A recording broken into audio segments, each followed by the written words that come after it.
আমি আছি এখন বিশ্ববিখ্যাত কবি রবীন্দ্রনাথ ঠাকুরের সেই জোড়াসাঁকো ঠাকুর বাড়িতে। আজকের এই জোড়াসাঁকো ঠাকুর বাড়িটা আপনি দেখাবো।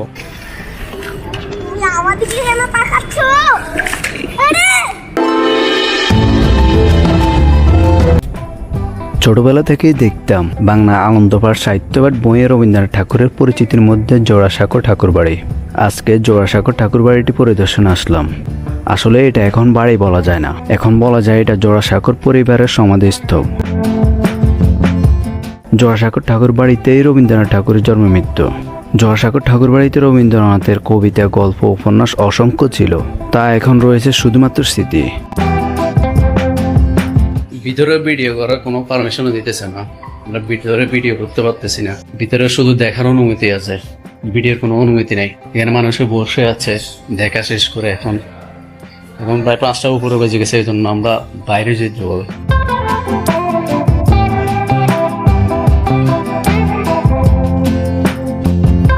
এই জোড়াসাঁকো ঠাকুর বাড়িতে বসে বসে রবীন্দ্রনাথ ঠাকুরের তার কবিতা, গল্প, উপন্যাস সবকিছু লিখত।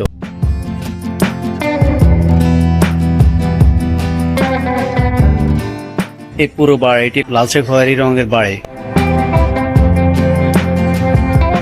এই জোড়াসাঁকো ঠাকুর বাড়িটির আশপাশে রয়েছে অনেক জ্যামজট জায়গা মিলে, কিন্তু এই বাড়িটির ভিতরে কোনো নয়েজ নেই।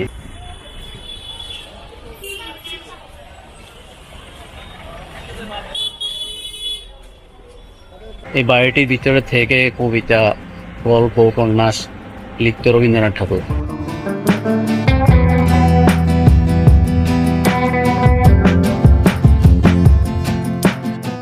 এই জোড়াসাঁকো ঠাকুর বাড়ির ভিতরে রুমের ভিতরে রয়েছে রবীন্দ্রনাথ ঠাকুরের সকল সমাধি। রবীন্দ্রনাথ ঠাকুরের জন্ম এখানে, মৃত্যু এখানে। এখানে বারান্দায়, রুমে, আশপাশে, বাগানে বসে বসে রবীন্দ্রনাথ ঠাকুরের গল্প, উপন্যাস সবকিছু লিখত।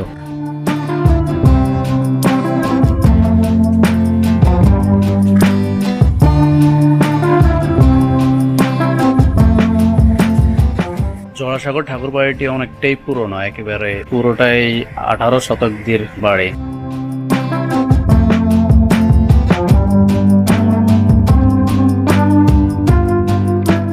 আমরা জোড়াসাঁকো ঠাকুর বাড়ি থেকে এখন টোটালি বাইরে যেতেছি।